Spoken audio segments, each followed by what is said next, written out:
Hello दोस्तों, स्वागत है आपका स्टॉक इनसाइट में एक और इन्फॉर्मेटिव वीडियो में। जैसा कि आप जानते हैं कि मैं सेक्टर वाइज आपके लिए स्टॉक्स सेलेक्ट करके लाता हूं एंड साथ ही साथ उस स्टॉक्स का हम लोग फंडामेंटल एनालाइज करते हैं एंड उसके जो प्रॉफिट ग्रोथ, जो एनुअल रिपोर्ट्स, क्वार्टर रिजल्ट जो होते हैं उसमें हम लोग एक नज़र डालते हैं। साथ ही साथ कंपनी के जो बेसिक रेशियोज होते हैं जिसके तौर पे हम लोग किसी भी स्टॉक्स को बाई या सेल करते हैं, तो वो हम लोग एक बार देखते हैं। तो आज एक ऐसे ही सेक्टर में आपसे डिस्कस करने वाला हूं एंड उसके 5 स्टॉक्स मैं आपके लिए सेलेक्ट करके लाया हूं। जैसा कि अगर आपको उसमें इन्वेस्ट करना है तो आप इन रेशियो के जरिए आप उसमें अपना डिसीजन ले सकते हैं, अपना रिसर्च करके, और उसमें इन्वेस्टमेंट कर सकते हैं। तो चलिए दोस्तों, आगे बढ़ते हैं। एंड आगे बढ़ने से पहले प्लीज़ स्टॉक इनसाइट चैनल को सब्सक्राइब जरूर कीजिएगा ताकि ऐसे ही अच्छी वीडियोज़ आपको लगातार मिलती रहे। तो दोस्तों, आज मैं जिस सेक्टर की बात करने वाला हूँ वो है केमिकल इंडस्ट्री। तो केमिकल इंडस्ट्री में जो प्रोडक्शन है वो दो तरीके से हम लोग इसको समझते हैं। फर्स्ट जो होता है वो कमोडिटी केमिकल्स होता है जिसको हम लोग बल्क केमिकल्स बोलते हैं। एंड जो सेकेंड होता है दोस्तों वो होता है स्पेशलिटी केमिकल्स। स्पेशलिटी केमिकल्स वो होता है जो एक यूनिकनेस होता है उस केमिकल्स में। जैसा कि हम लोग एक इंडस्ट्री की बात करते हैं, पीडीलाइट को हम एक उदाहरण ले सकते हैं कि पीडीलाइट का जो प्रोडक्शन है वो फेविकोल का है, डॉक्टर फिक्सिट का है, ऐसे टाइप के प्रोडक्ट्स, वो यूनिकनेस प्रोडक्ट्स उनके रहते हैं। लेकिन जो हम लोग बात करें एक और इंडस्ट्री की, जैसे कि टाटा केमिकल्स का एक एग्जांपल ले सकते हैं। तो टाटा केमिकल्स का जो प्रोडक्शन है वो बल्क में केमिकल्स का निर्माण करती है, मैन्युफैक्चर करती है।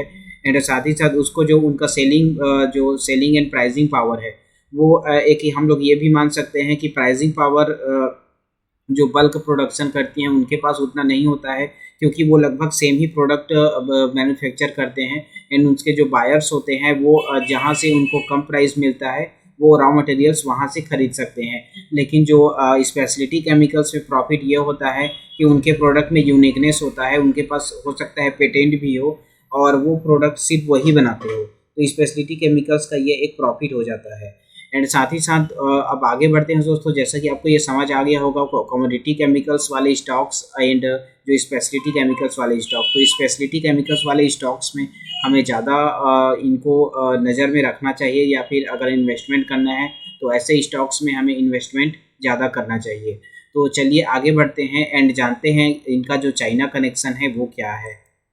दोस्तों, चाइना ने अपना प्रोडक्शन काफ़ी कम कर दिया है केमिकल्स का। इसका कारण यह है कि वहाँ पे जो पॉल्यूशन है, पॉल्यूशन बहुत बढ़ रहा है केमिकल जो प्रोडक्शन जो इंडस्ट्रीज़ है उनके ज़रिए। एंड साथ ही साथ जो चाइनीज़ जो लेबर प्रॉब्लम है, तो वहाँ पे जो लेबर प्रॉब्लम जो उनका प्राइस है वो भी लेबर कॉस्ट बहुत ज़्यादा बढ़ रहा है। जबकि इंडिया में ये है कि इंडिया में लेबर कॉस्ट उतना नहीं है जितना कि वहाँ है।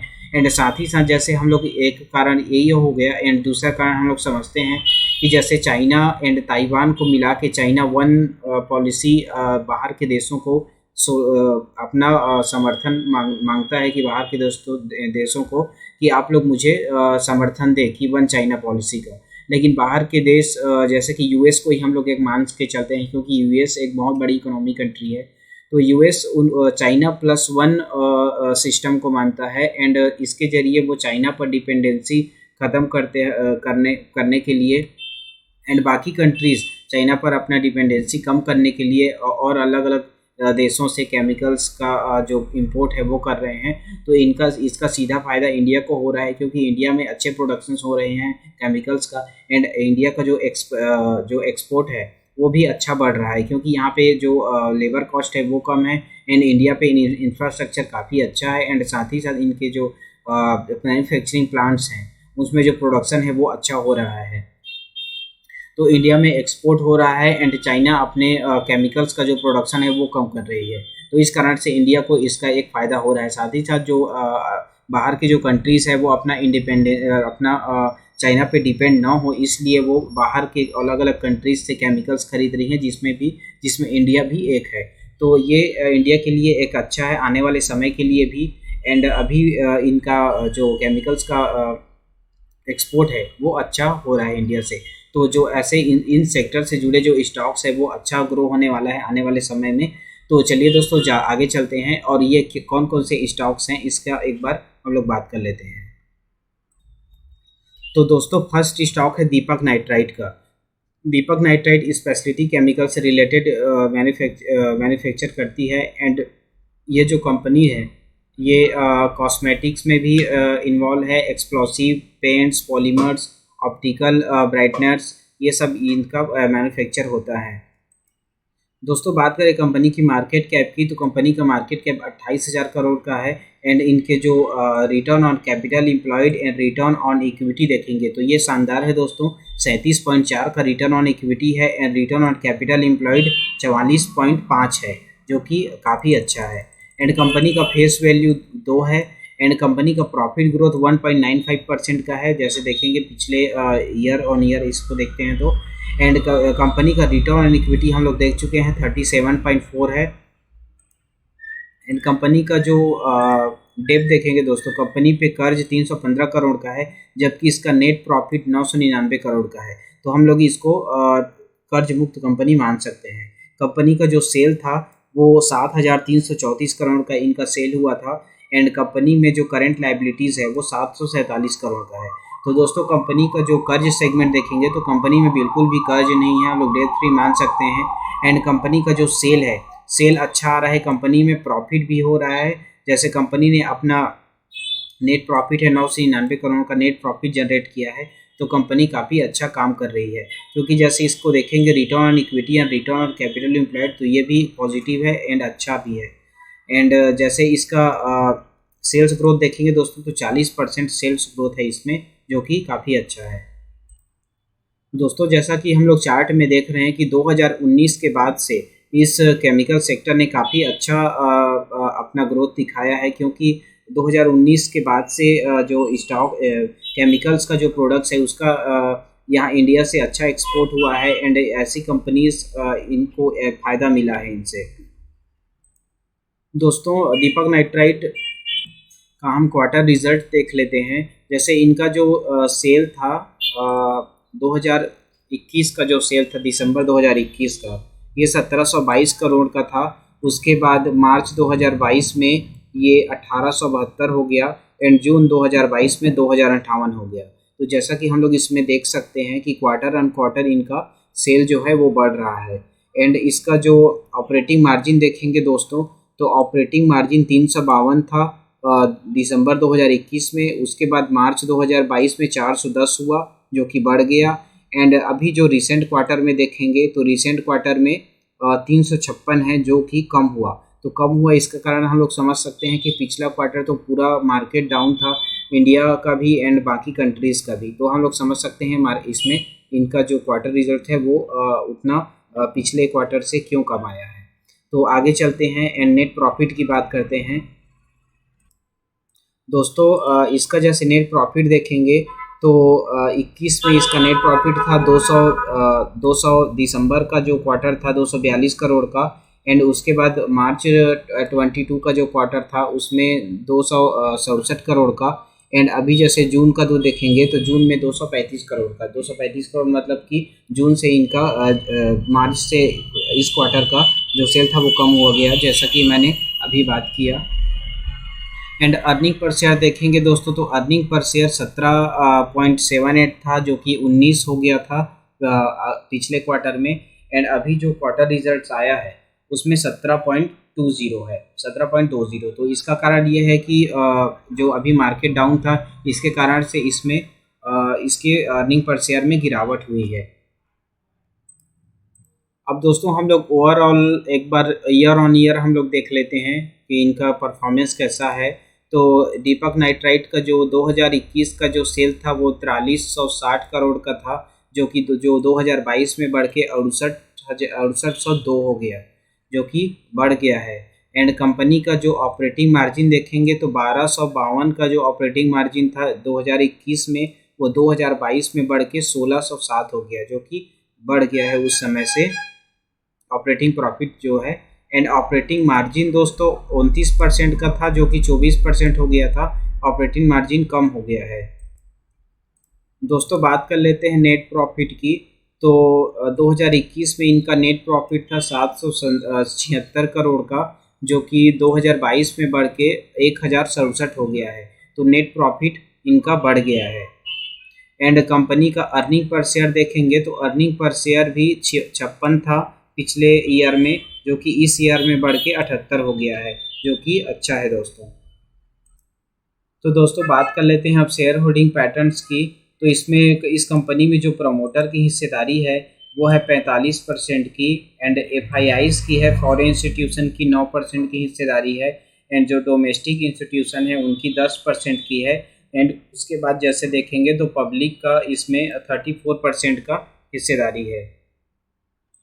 तो दोस्तों ओवरऑल हम लोग देखते हैं तो दीपक नाइट्राइट अपने फील्ड में अच्छा काम कर रही है, एंड कंपनी लगातार प्रॉफिट जनरेट कर रही है, साथ ही साथ उनके जो रेशियोज़ हैं और कंपनी कर्ज मुक्त है।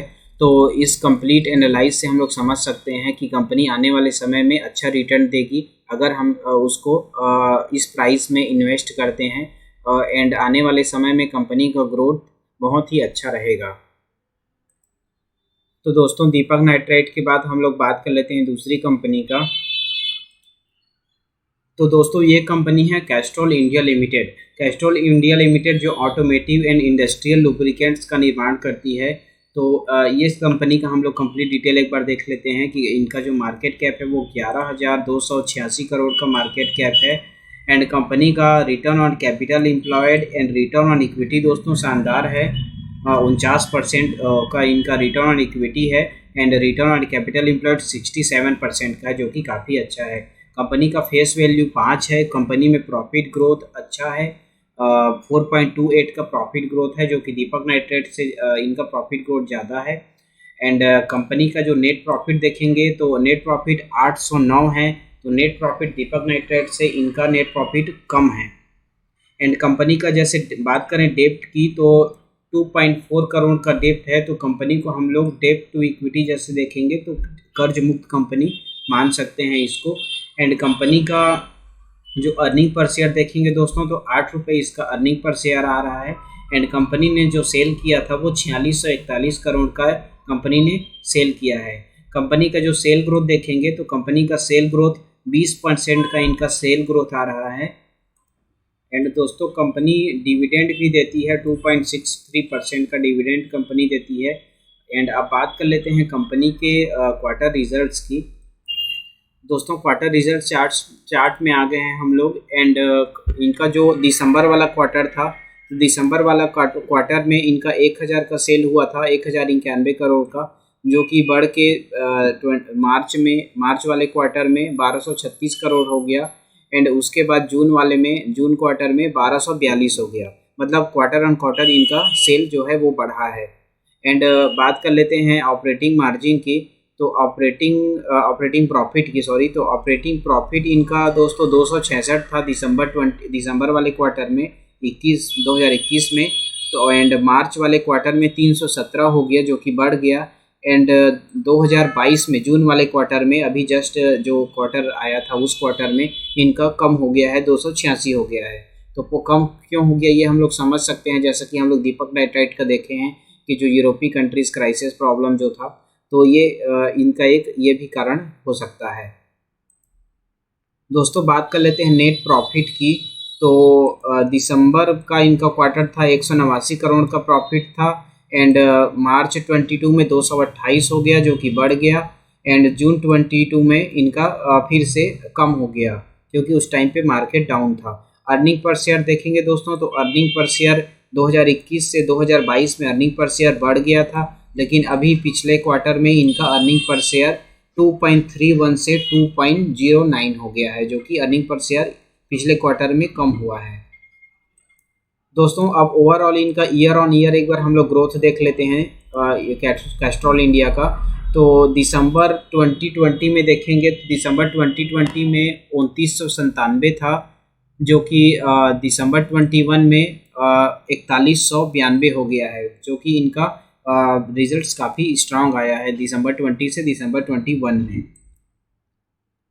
दोस्तों दिसंबर 20 से दिसंबर 21 में इनका सेल्स बढ़ा है, एंड एक्सपेंस देखेंगे तो एक्सपेंस भी बढ़ा है। ऑपरेटिंग प्रॉफिट देखेंगे तो ऑपरेटिंग प्रॉफिट बढ़ गया है, एंड ऑपरेटिंग मार्जिन देखेंगे दोस्तों तो ऑपरेटिंग मार्जिन 2% कम हुआ है। बात कर लेते हैं कंपनी के year on year net profit की। तो दिसंबर 2020 में 583 का था, जो कि 21 में इनका 2021 में 758 हो गया है, जो कि बढ़ गया है। एंड अर्निंग पर शेयर देखेंगे तो 5 रुपये 89 पैसे से 7 रुपये 66 पैसे हो गया है, जो कि बढ़ गया है। दोस्तों अब हम लोग बात करते हैं इनके जो होल्डिंग्स हैं, शेयर होल्डिंग पैटर्न्स की। तो प्रमोटर की हिस्सेदारी इसमें इस कंपनी में 51% की है, जो एज इट इज़ बनी हुई है मार्च 21 से। 2020 से देखेंगे तो 2020 से 21 में इनके जो प्रमोटर्स की हिस्सेदारी है वो लगातार सेम ही है, कुछ भी कम या ज़्यादा नहीं हुआ है, 51% ही है। एंड FIIs की होल्डिंग इसमें दोस्तों पिछले ईयर से पिछले क्वार्टर से कम हुआ है। 21 में जैसे देखेंगे तो 12% का था, जो कि 22 में 10% हो गया है। एंड DIS की होल्डिंग दोस्तों, DIS की होल्डिंग 16% की है। एंड 16 पिछले क्वार्टर से DIS की होल्डिंग बढ़ी है। एंड पब्लिक का होल्डिंग देखेंगे तो 22% की पब्लिक की होल्डिंग है। पब्लिक की होल्डिंग पिछले क्वार्टर से बढ़ गया है 1% का। तो दोस्तों ओवरऑल जैसे हम लोग समझ सकते हैं कि कैस्ट्रॉल इंडिया को भी लॉन्ग टर्म के लिए होल्ड किया जा सकता है। एंड कंपनी बिल्कुल ही कर्ज मुक्त है। प्रमोटर की होल्डिंग ठीक ठाक है, 50-51% की प्रमोटर की होल्डिंग है। प्रॉफिट ग्रोथ, सेल्स ग्रोथ अच्छा है। एंड कंपनी का जो ROCE एंड ROE है वो अच्छा है। कंपनी डिविडेंड भी देती है 2.6% का। तो हम लोग ओवरऑल समझ सकते हैं कि लॉन्ग टर्म के लिए कंपनी काफ़ी अच्छा हो सकता है। अब बात करते हैं नेक्स्ट कंपनी की। दोस्तों नेक्स्ट कंपनी है सोलर इंडस्ट्रीज लिमिटेड। तो इसका जो मार्केट कैप देखेंगे तो इनका जो मार्केट कैप है वो है 28,385 का मार्केट कैप है। एंड कंपनी का जो अभी करेंट प्राइस चल रहा है वो 3145 का इनका करेंट प्राइस है। जैसा कि दोस्तों जैसा कि आप लोग जानते हैं कि मैं कोई भी कंपनी के करेंट प्राइस में उतना मैं गौर नहीं करता, क्योंकि कंपनी का करेंट प्राइस वो इंडिकेशन उतना मायने नहीं रखता है जितना कि कंपनी का जो प्रॉफिट सेल्स ग्रोथ है वो मायने रखता है। तो हम लोग कंपनी के करंट प्राइस में उतना गौर नहीं करते हुए कंपनी के जो बेसिक जो रेशियोज़ हैं, उनके जो ग्रोथ है उसको हम लोग को ज़्यादा देखना चाहिए। तो अब आगे बढ़ते हैं एंड बात करते हैं कंपनी के रिटर्न ऑन कैपिटल एम्प्लॉयड की। तो 25% का है। रिटर्न ऑन इक्विटी भी 25% का है। कंपनी डिविडेंड भी देती है 0.24% का। कंपनी का जो प्रॉफिट ग्रोथ है वो अच्छा है, 54.9% का इनका प्रॉफिट ग्रोथ है दोस्तों। कंपनी का जो नेट प्रॉफिट था अभी पिछले ईयर में वो प्रॉफिट है 514 करोड़ का इनका प्रॉफिट हुआ है। कंपनी में 800 करोड़ का डेप है, कर्ज है। एंड कंपनी में जैसे डेप टू इक्विटी देखेंगे तो 0.46 का डेप टू इक्विटी है। कंपनी मामूली सा कर्ज है। एंड कंपनी का जो सेल ग्रोथ देखेंगे तो 66% का सेल ग्रोथ है। कंपनी का जो सेल हुआ था वो 4738 करोड़ का इनका सेल हुआ था। अर्निंग पर शेयर देखेंगे दोस्तों तो 56.8 है अर्निंग पर शेयर इनका, 56.8 है। एंड कंपनी का जो सबसे अच्छा ये है कि इनका जो प्रमोटर्स की हिस्सेदारी है वो 73% की प्रमोटर की हिस्सेदारी है। तो दोस्तों एक बार मैं आप लोगों को इसका ईयर ऑन ईयर इनका जो ग्रोथ है वो एक बार दिखा देता हूँ। तो दोस्तों जैसा कि हम लोग देख रहे हैं कि मार्च 21 में कंपनी का 2516 करोड़ का सेल था, जो कि मार्च 22 में 3948 हो गया, जो कि बढ़ गया। एंड कंपनी का ऑपरेटिंग प्रॉफिट देखेंगे तो ऑपरेटिंग प्रॉफिट 515 था 21 में, जो 22 में बढ़ के 748 हो गया, ये बढ़ गया। एंड नेट प्रॉफिट देखेंगे तो 276 का इनका नेट प्रॉफिट 2021 में था, जो 2022 में 441 हो गया, जो कि बढ़ गया। एंड कंपनी का जैसे अर्निंग पर शेयर देखेंगे दोस्तों तो अर्निंग पर शेयर 30.54 इनका अर्निंग पर शेयर था मार्च 2021 में, जो कि 2022 में बढ़ के 48.77 हो गया, जो कि बढ़ गया। दोस्तों बात करें शेयर होल्डिंग पैटर्न्स की तो प्रमोटर की हिस्सेदारी एज इट इज़ बनी हुई है 73% में। एंड FIIs की होल्डिंग 6% की है। एंड पिछले क्वार्टर से FIIs ने अपनी होल्डिंग्स इस कंपनी में बढ़ाया है, 6.28 से 6.63 हो गया है। एंड कंपनी में डोमेस्टिक इंस्टीट्यूशन की होल्डिंग 15% थी, जो कि कम होकर 14% हो गया है। एंड कंपनी में पब्लिक की होल्डिंग 5% की है, क्योंकि प्रमोटर की होल्डिंग इसमें ज़्यादा है। तो हम लोग मान सकते हैं कंपनी बहुत ही स्ट्रांग है। तो दोस्तों ओवरऑल इस कंपनी में हमें इन्वेस्ट हम लोग एक बार अपना रिसर्च कर लीजिएगा अगर इन्वेस्टमेंट करना है इसमें तो, क्योंकि अपने अपने रिस्क पे इन्वेस्टमेंट करना सही रहता है, क्योंकि मैं कोई सेबी रजिस्टर्ड एडवाइज़र नहीं हूँ। तो आपको जैसे किसी भी कंपनी में इन्वेस्ट करना है तो एक बार आप अपना रिसर्च कर सकते हैं, जबकि मैं आपको अच्छे अच्छे स्टॉक्स सेलेक्ट करके उनसे दोस्ती करा देता हूँ और आपको बस उन स्टॉक्स में एक नज़र डालना है, उनके रेशियोज चेक करने हैं, जैसा कि मैं बता रहा हूँ, जैसा कि मैं चेक कर रहा हूँ, आप एक बार कर सकते हैं। तो ये कंपनी भी सोलर इंडस्ट्रीज इंडिया भी काफ़ी अच्छी कंपनी है, लॉन्ग टर्म के लिए इसको भी होल्ड किया जा सकता है एंड इसमें इन्वेस्टमेंट के लिए हम इन्वेस्ट भी कर सकते हैं। तो दोस्तों ये था सोलर इंडस्ट्रीज इंडिया का, और आगे चलते हैं एक और स्टॉक के बारे में बात करते हैं। दोस्तों ये कंपनी है बालाजी एनाइम्स लिमिटेड। तो इस कंपनी का मार्केट कैप देखेंगे तो 11,508 का मार्केट कैप है। इनका ROE अच्छा है, रिटर्न ऑन कैपिटल एम्प्लॉयड 50% का है, रिटर्न ऑन इक्विटी 34% का है। कंपनी में प्रॉफिट ग्रोथ देखेंगे दोस्तों तो 36% का प्रॉफिट ग्रोथ है। कंपनी का फेस वैल्यू 2 है एंड कंपनी ने अपना नेट प्रॉफिट किया था 401 करोड़ का। एंड कंपनी में जो कर्ज है, कंपनी का कर्ज 101 करोड़ का है एंड कंपनी का डेब्ट टू इक्विटी देखेंगे तो 0.08 है, मतलब कि कंपनी को हम लोग कर्ज मुक्त मान सकते हैं, क्योंकि इनका जो नेट प्रॉफिट है 401 था और इनका जो डेब्ट है वो 100 करोड़ का है, तो हम लोग डेब्ट फ्री मान सकते हैं।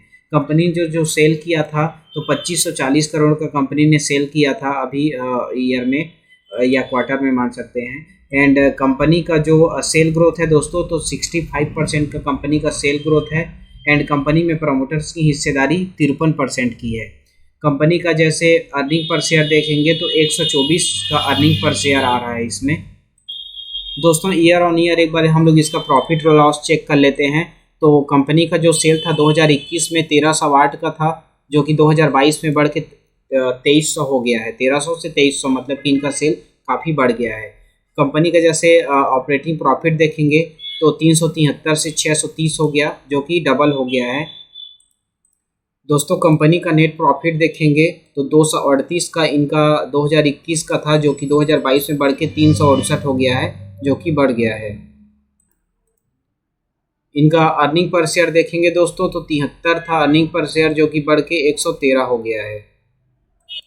दोस्तों एक बार शेयर होल्डिंग पैटर्न्स देख लेते हैं तो 53.70 का इसमें प्रमोटर की हिस्सेदारी है। फॉरेन इंस्टीट्यूशन की 4% की है। फॉरेन इंस्टीट्यूशन का जो होल्डिंग है वो पिछले क्वार्टर से बढ़ा है एंड डोमेस्टिक इंस्टीट्यूशन का भी पिछले क्वार्टर से बढ़ा है, 0.16 से 0.18 हुआ है। पब्लिक की होल्डिंग इसमें 41% की है, जो पिछले क्वार्टर से 1% कम हुआ है। तो ओवरऑल इसमें जैसे देखते हैं तो कंपनी में होल्डिंग्स प्रमोटर्स की अच्छी है, फॉरेन इंस्टीट्यूशन अपना होल्डिंग बढ़ा रहे हैं एंड साथ ही साथ जो DIs है वो भी अपना होल्डिंग बढ़ा रहे हैं, तो कंपनी एक पॉजिटिव सिग्नल दे रही है। तो दोस्तों ओवरऑल इस कंपनी को हमें लॉन्ग टर्म के लिए होल्ड कर सकते हैं। तो दोस्तों ओवरऑल हम लोग बालाजी इनाइम्स में इन्वेस्टमेंट के लिए एक बार रिसर्च कर सकते हैं। आप अपना रिसर्च कर लीजिएगा अगर इसमें इन्वेस्ट करना है तो, और कंपनी का जो भी रेशियोस है वो पॉजिटिव में है, कंपनी अच्छा प्रॉफिट दे रही है, तो इसमें लॉन्ग टर्म के लिए इन्वेस्ट किया जा सकता है। बात करते हैं अब अपने नेक्स्ट स्टॉक की। दोस्तों नेक्स्ट स्टॉक है विनाती ऑर्गेनिक्स लिमिटेड। तो इस कंपनी का मार्केट कैप देखेंगे तो 22,634 का मार्केट कैप है एंड कंपनी का रिटर्न ऑन इक्विटी या return on capital employed positive में है एंड कंपनी का प्रमोटर की होल्डिंग देखेंगे तो 74% की प्रमोटर की होल्डिंग है। कंपनी का जैसे फेस वैल्यू देखेंगे दोस्तों तो 1 है। कंपनी का प्रॉफिट ग्रोथ 32% का है एंड कंपनी का रिटर्न ऑन नेट प्रॉफिट देखेंगे तो नेट प्रॉफिट 367 करोड़ का है। कंपनी में डेब्ट 18 करोड़ का है, तो हम लोग इसको कर्ज मुक्त कंपनी मान सकते हैं। दोस्तों कंपनी ने अपना सेल किया था 1735 करोड़ का इन्होंने सेल किया है एंड कंपनी का जो सेल ग्रोथ है वो 56% पॉजिटिव में है। एंड कंपनी का जैसे प्राइस टू अर्निंग देखेंगे दोस्तों तो 61 है इनका प्राइस टू अर्निंग देखेंगे तो, क्योंकि जो कंपनी इनका जो प्रॉफिट ग्रोथ है अर्निंग पर शेयर अच्छा है एंड जो इनका प्रॉफिट ग्रोथ है वो अच्छा है, तो हम लोग इसके प्राइस टू अर्निंग को कंसीडर कर सकते हैं 61 में। दोस्तों हम लोग एक बार इसका ईयर ऑन ईयर इसका सेल्स और प्रॉफिट ग्रोथ चेक कर लेते हैं। तो कंपनी का जो मार्च 21 था उसमें 954 करोड़ का इसका सेल था, जो मार्च 22 में बढ़ के 1616 हो गया है, जो कि लगभग डबल के आसपास हो गया है। एंड जो इसका ऑपरेटिंग प्रॉफिट देखेंगे तो 353 से 434 हो गया है, जो कि बढ़ गया है। एंड कंपनी का जैसे नेट प्रॉफिट देखेंगे तो 269 से 347 हो गया है, जो कि नेट प्रॉफिट इनका बढ़ गया है। अर्निंग पर शेयर देखेंगे दोस्तों तो 26 से 33 हो गया है, मतलब ईयर ऑन ईयर इनका नेट प्रॉफिट बढ़ गया है। दोस्तों बात कर लेते हैं अब इनके प्रमोटर और FISDS की होल्डिंग की। तो जैसा कि मैंने पहले बताया कि प्रमोटर की हिस्सेदारी 74% की है, FIIs की होल्डिंग 4% की है और DIIs की होल्डिंग इसमें 8% की है। एंड पब्लिक का जो होल्डिंग है तो इनका 13% का है।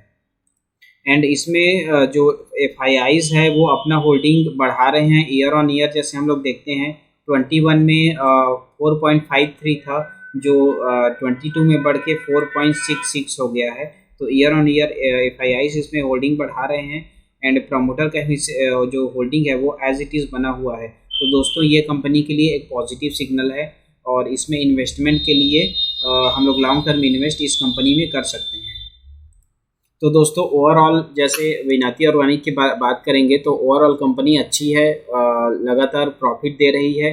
जैसा कि हम लोग ग्राफ में देखते हैं कि इसका जो प्राइस है वो ऊपर जा रहा है, कंपनी अच्छे रिजल्ट जनरेट कर रही है। तो बिल्कुल इसमें लॉन्ग टर्म के लिए इन्वेस्ट कर सकते हैं, लेकिन इन्वेस्टमेंट से पहले प्लीज़ अपना एक बार आप रिसर्च ज़रूर कीजिएगा। एंड जो इससे सिमिलर स्टॉक्स हैं तो कमेंट में मुझे बताइएगा इससे सिमिलर स्टॉक्स में कौन से स्टॉक्स आपको पसंद है या किस स्टॉक का आप रिव्यू चाहते हैं। तो आज के लिए इतना ही दोस्तों, मिलता हूँ नेक्स्ट वीडियो में। नेक्स्ट सेक्टर के कुछ चुने हुए स्टॉक्स में आपके लिए लाऊंगा। तब तक के लिए नमस्कार। एंड जाने से पहले स्टॉक इनसाइट चैनल को सब्सक्राइब जरूर कीजिएगा ताकि ऐसे ही वीडियोज़ मैं आपके लिए लगातार लाता रहूँ।